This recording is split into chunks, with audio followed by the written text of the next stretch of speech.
અક્ષર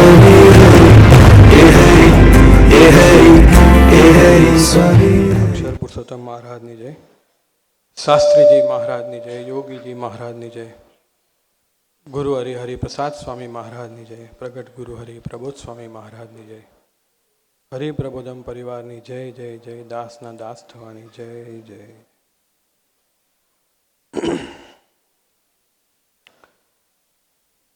મે મહિનો આપણા બધાનો ખૂબ સરસ જઈ રહ્યો છે. ચોથી મેં ગુરુહરિના સાનિધ્યમાં ઓનલાઈન શિબિરનો લાભ મળ્યો. 10 ને 11 આપણે સૌ કરજત શિબિરમાં અદ્ભુત લાભ લઈને આવ્યા અને આજે આપણને ગુરુહરિના પ્રત્યક્ષ સાનિધ્યમાં 23મી મે ઉજવવાનું સૌભાગ્ય પ્રાપ્ત થયું.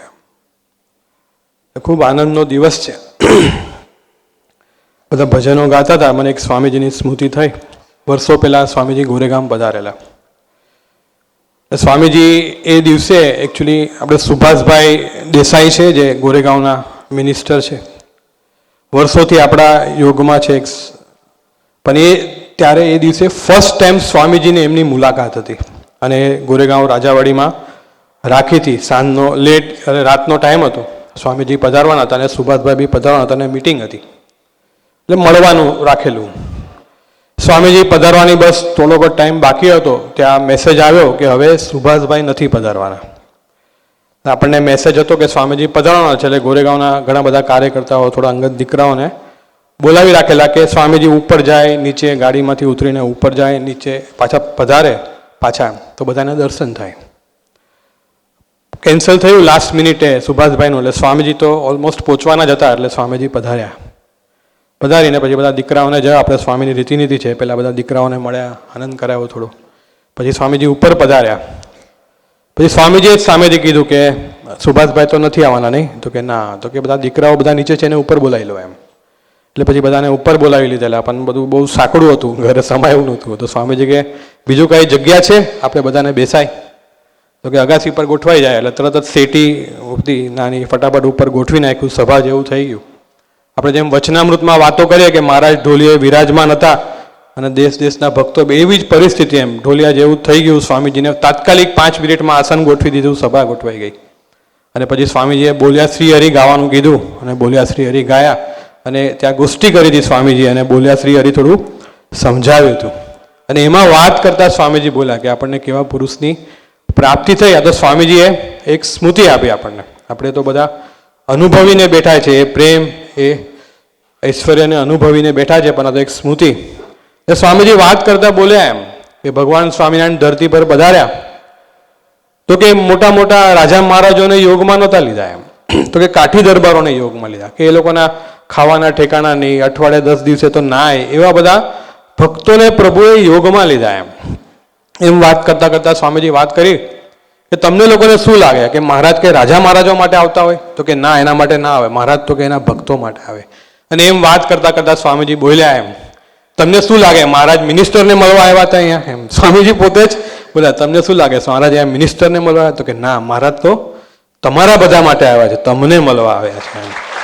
તો એ આમ લૌકિક રીતે તો પ્રોગ્રામ તો એવી રીતે જ હતું કે સુભાષભાઈને મળવા પધારેલા, પણ આ તો સ્વામીજીએ પોતાનું એક અનુવૃત્તિ કે જે વાત કરી એમ કે મહારાજ આપણા માટે આવ્યા છે.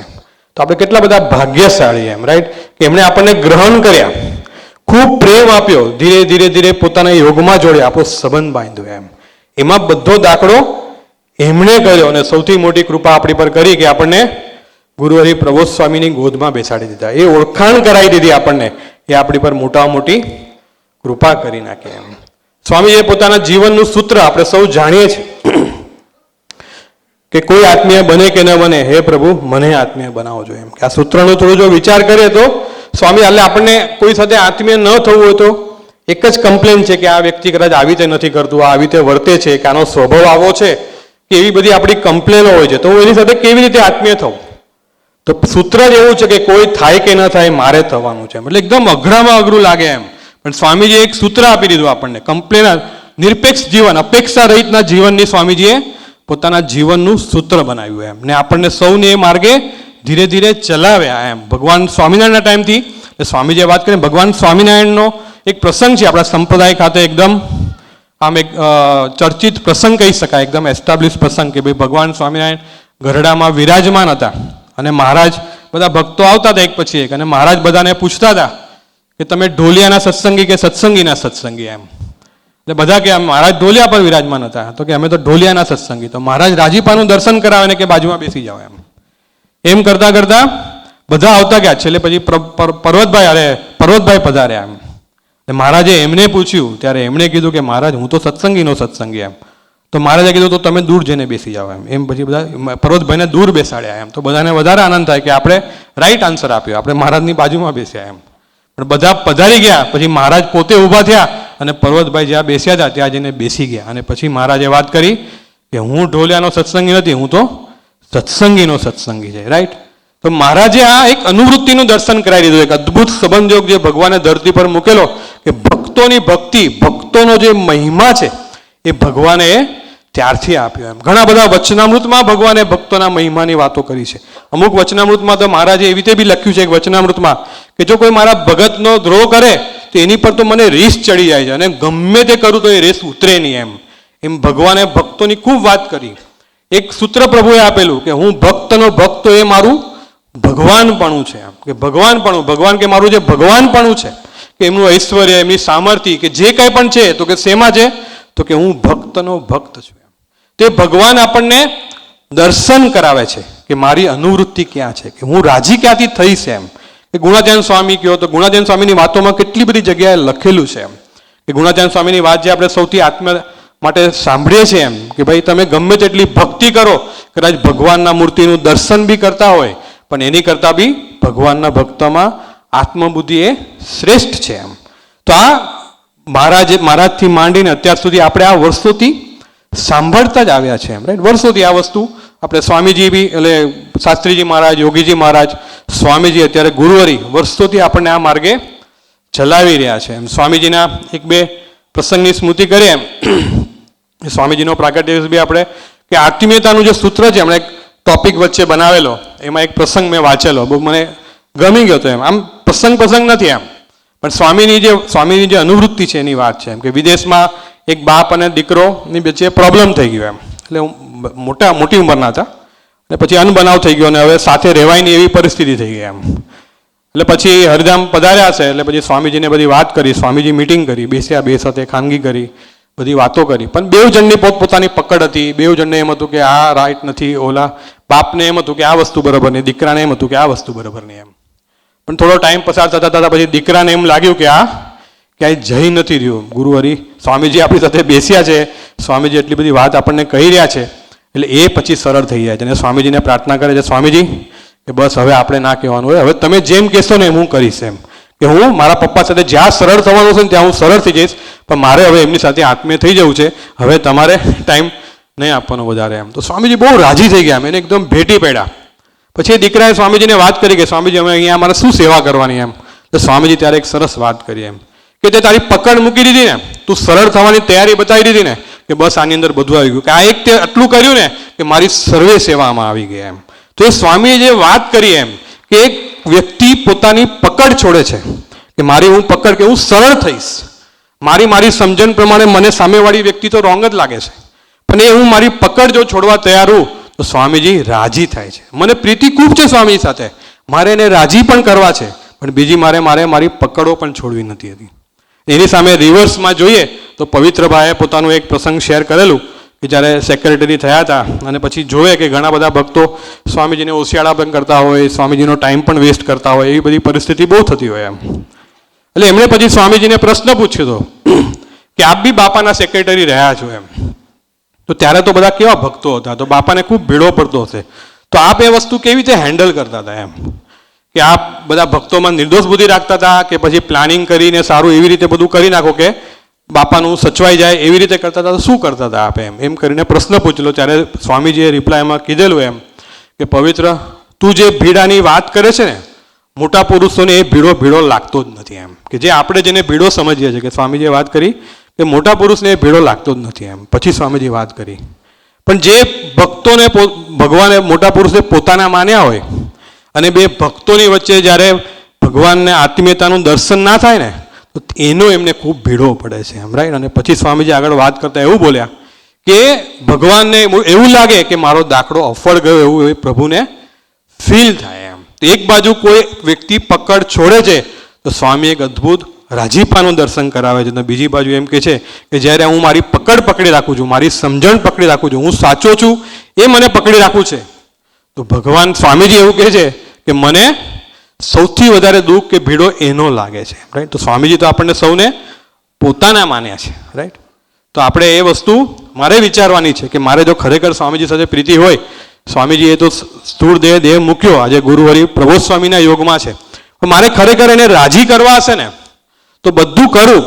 જે ગુણાતીતાનંદ સ્વામી વાત કરે છે કે ભક્તિ કરો તો પણ શું, કે ભગવાનની અખંડ મૂર્તિ દેખો તો પણ શું, તો એ રિલેટિવ બેસમાં છે. ભક્તિને અવગણ નથી કર્યા કે ભાઈ ભગવાનના મૂર્તિનું અખંડ દર્શન કરવું કોઈ સામાન્ય વસ્તુ નથી, તો એની કોઈ અવગણના નથી, પણ રિલેટિવ બેસમાં એની કરતાં કોઈ વસ્તુ વિશેષ છે તો એ ભગવાનના ભક્તોમાં આત્મબુદ્ધિ છે. સ્વામીજી પોતે પણ આ એક વાત કરેલી એક વખત એમ કે તમને હું એક વાત કરું તમને મનમાં નહીં આવે એમ કરીને પછી સ્વામીજી વાત કરેલી એમ કે પછી કે ના રહેવા તો નથી કરવી એમ. પછી પાછા કે સ્વામી કે બધા કે ત્યારે સ્વામીજી કહે છે એમ કે હું જે વાત કરીશ ને તમને માન્યામાં નહીં આવે એમ કહીને પછી સ્વામીજીએ વાત કરેલી કે ભગવાનની મૂર્તિના સુખ કરતાં અરસપરસ ભેગા મળીને આત્મીયતાથી જીવું ને એનો આનંદ ખૂબ અલગ છે એમ, રાઈટ. તો આ વસ્તુ તો પેલા બીજામાં જ ના બેસે આપણને કે ભાઈ ભગવાનની આંખ બંધ કરું ને ભગવાનની મૂર્તિનું સુખ આવતું હોય તો એ કેટલું બધું અદ્ભુત સુખ છે. તો પુરુષ જ કેવા છે. સ્વામીજીની કે પ્રબોધ સ્વામીની બાજુમાં આપણે બેસીએ છીએ તો આપણે તો કેટલા બધા હઠમાન ને ઈર્ષાથી અંદર પડ્યા છે, છતાં પણ ત્યાં બેસીએ છીએ ને તો આપણને એક નેચરલ આનંદની અનુભૂતિ થાય છે. તો અખંડ એના જો દર્શન થતા હોય તો કેવો આનંદ હશે. પણ સ્વામીજી કહે છે કે એની કરતાં પણ જો વિશેષ આનંદ કોઈ છે તો એ અરસપરસ આત્મીય થવામાં છે.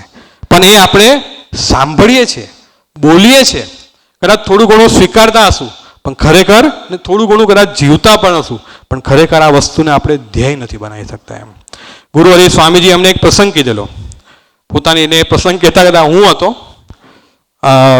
પરમભાઈ, એટલે જ્યારે એવીડીમાં છે મારો મામાનો દીકરો થયો પરમ કલ્પેશ, ત્યારે દીક્ષા નહોતી લીધી પરમભાઈ, અને મામાનો બીજો એક દીકરો છે એ અત્યારે અમેરિકા છે ચિરાગ. એટલે અમે 3 જણા હતા, જૂ મંદિરે હતા, સ્વામી સાથે બેસ્યા હતા, કયા કારણથી હતા ખબર નહીં પણ અમે 3 જણા જ હતા.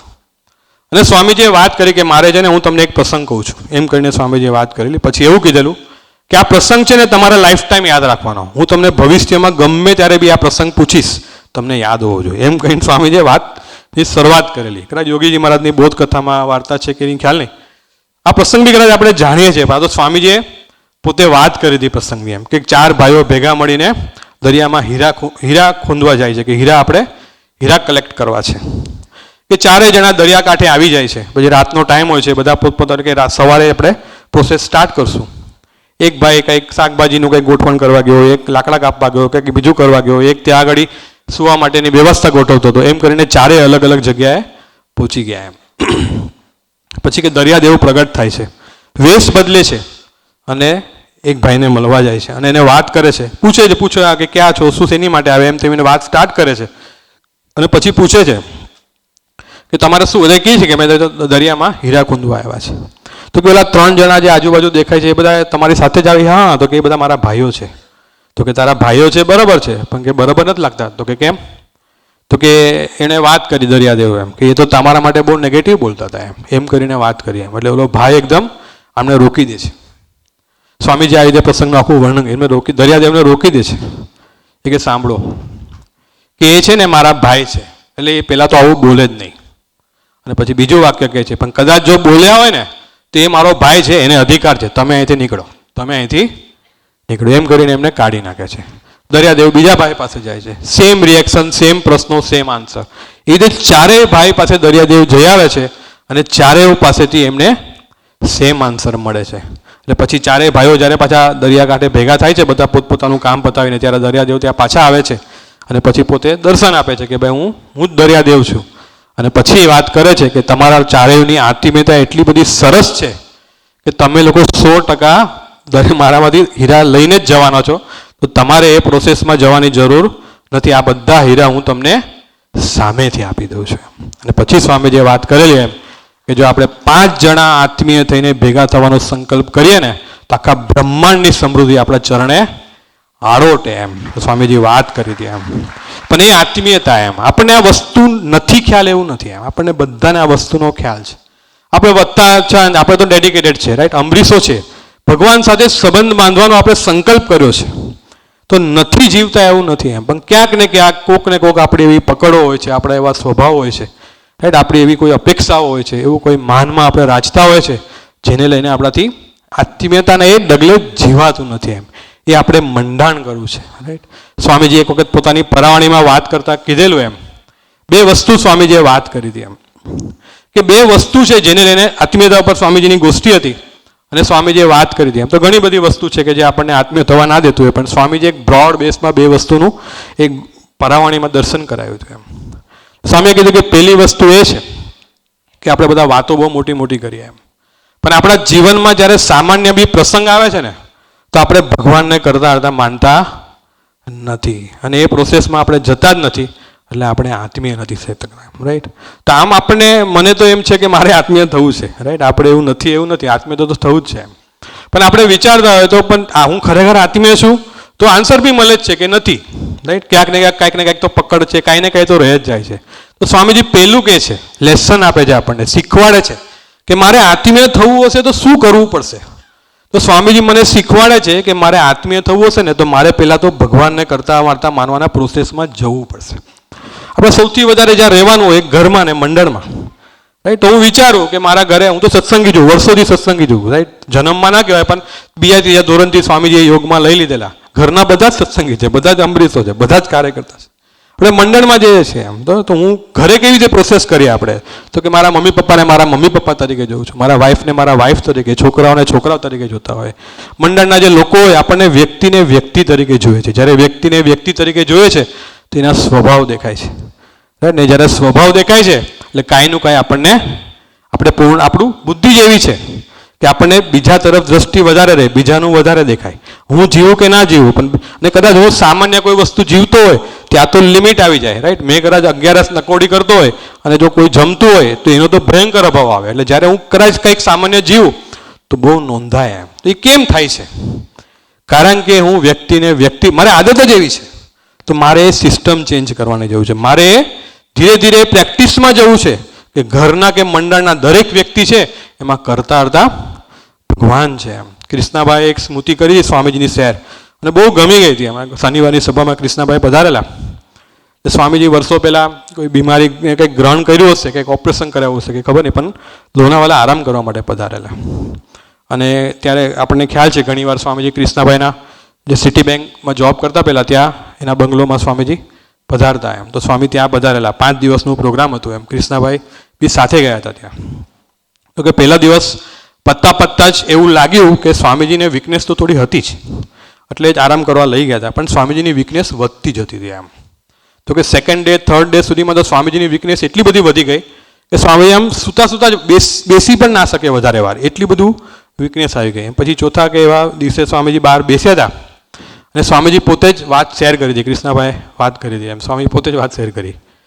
કે હું અહીંયા આવ્યો ને જે દિવસથી એ દિવસથી કે મને ડાયરિયા થઈ ગયો છે એમ એટલે કે દિવસમાં 8-8 10-10 વાર સ્વામીજીને બાથરૂમ જવું પડે એમ સ્વામીજીને એટલી બધી ઉંમર ઓલરેડી વીકનેસ લઈને સ્વામી ગ્રહણ કરી હતી એટલે તો સ્વામી ત્યાં પધાર્યા હતા અને એમાં ડાયરિયા થઈ ગયો એટલે પછી સ્વામીજીએ વાત કરી કે હું તો કે રિસર્ચ સ્ટુડન્ટ એટલે કે હું આવ્યો ત્યારથી વિચારું છું કે મારે એવું શું ખાવામાં આવી ગયું આપણે સ્વામીજીનું જો ખોરાક જોયો હોય તો આપણને સમજમાં આવે કે એમાં એવું કંઈ છે જ નહીં કે સ્વામીનું કોઈ પ્રોબ્લેમ થઈ શકે એમ પણ સ્વામી કે હું રિસર્ચ કરતો હતો કે એવું મારે શું ખાવામાં આવ્યું કે મને ડાયરિયા થઈ જાય એમ પછી કે સ્વામી મને કંઈ મળ્યું નહીં એમ કે પછી ખબર પડી એમ એટલે એકચ્યુઅલી એવું થયું હતું કે જ્યારે હરિધામથી નીકળતા હતા તો એક કોઈ પર્ટિક્યુલર ગોળી હતી જે સ્વામીજીને દિવસમાં 4 વાર આપવાની હતી તો એની જે ડબ્બી હતી ને એની અંદર બાય મિસ્ટેક એટલે કોઈ સ્ટોર કરવા માટે ભૂલથી વધારે કોઈ પેટ સાફ કરવા માટે જે સ્વામીજી દવા લે છે એ થોડી એક્સ્ટ્રા હશે ને ઓલી ડબ્બી કોઈ ખાલી પડી હશે તેમાં લખાઈ ગયેલી અને એ ત્યાં પડી હતી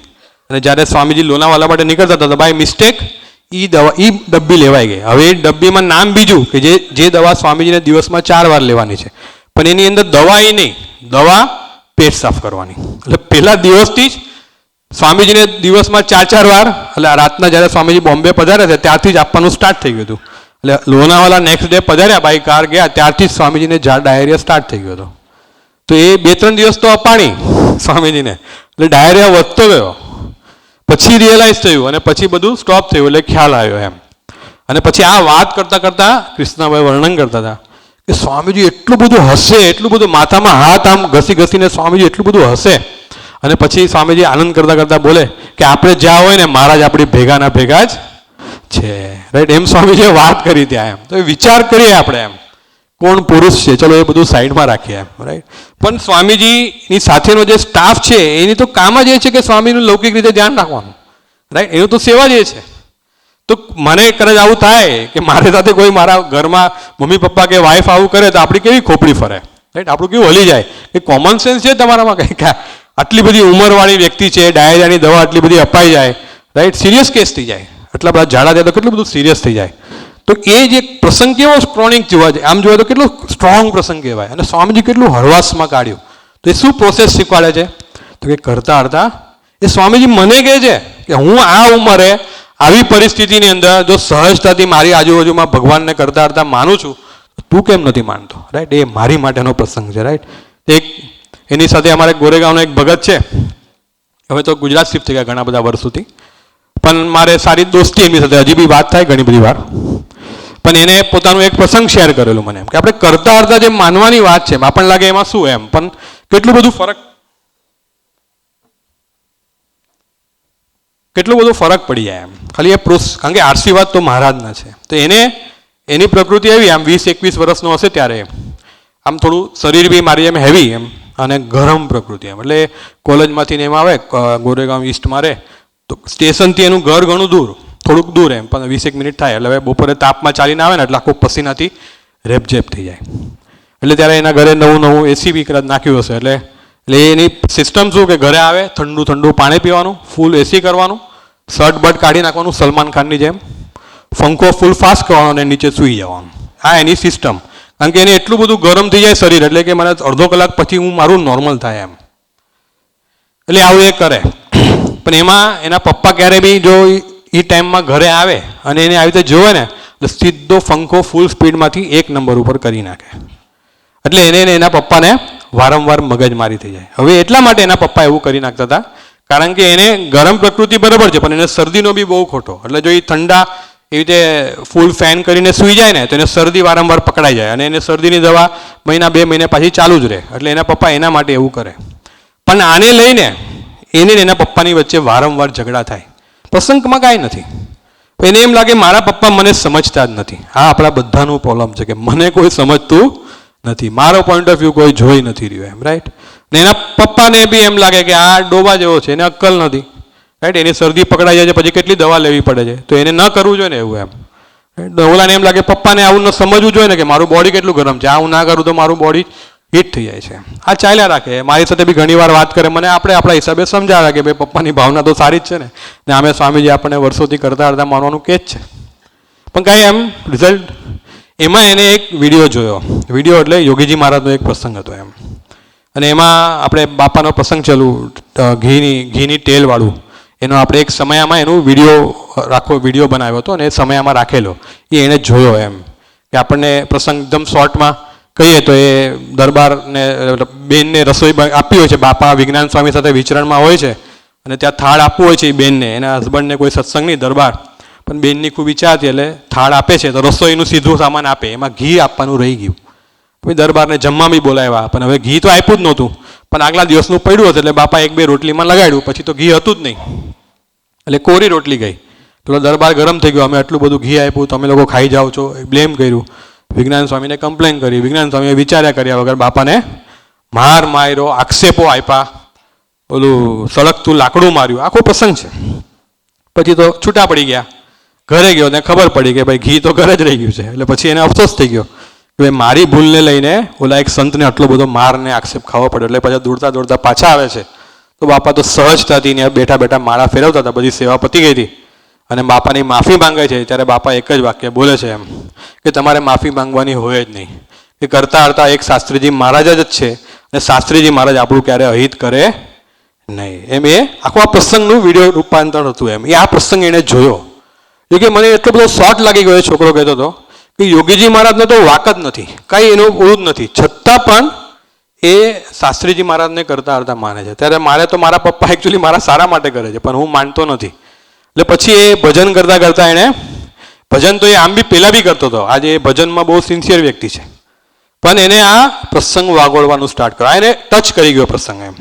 એટલે પછી મેં કીધું હવે કેવું છે, આ તો વાત કરી જ્યારે મને નહીં તો કે હવે બી બધું સેમ ટુ સેમ જ છે, કે મારે હું બહારથી આવું એટલે આપણે તો સેમ જ સિસ્ટમ છે, સલમાન ખાનની જેમ નીચે સુવાનું અને પંખો ફૂલ ચાલુ કરવાનો. પણ મેં કીધું પપ્પા, તો કે પપ્પા આવીને બી સિસ્ટમ સેમ જ છે, કે એક ઉપર પંખો કરે જ કરે. તો મેં કીધું હવે કેવું લાગે, તો કે હવે એ જ્યારે પપ્પા એવું કરે ને તો મને એકદમ હસવું આવે, અને મને એમ જ લાગે કે જો આ સ્વામીજી આવ્યા મારી બેલ સુડાવવા માટે, રાઈટ. કેટલી નાની વાત છે, પણ આ જે પ્રોસેસ છે ને મારે એમાં જવું પડશે, રાઈટ. કે ભાઈ પ્રભુ કરતા અર્ધા છે, હું માનવાનું સ્ટાર્ટ કરીને ભજન કરીશ તો પ્રભુ મને અનુભૂતિમાં લઈ જશે. પણ હું જો મારી પકડ જ પકડી રાખીશ, રાઈટ. આપણે ઓનેસ્ટ થવું પડે ભગવાન આગળ. કારણ કે આપણે ભજન બી કરે ને તો કેવી રીતે કરે, મારા બધા વાત છે છોકરાઓ સાથે, તો કે જો આમ તો મારો વાક નથી, પણ હવે તમે કીધું છે ને તો હું ભજન કરી લઉં છું એમ. એટલે આમ અંદર આપણે અંદર તો એવું જ છે કે હું રાઈટ છું, ત્યાં મારે અંદર એકરાર કરવાનો છે કે પ્રભુ આપ જ કરતા અર્ધા છો, રાઈટ. પણ મારાથી નથી મનાતું, મને બુદ્ધિયોગ આપો, મને બળ આપો એમ, રાઈટ.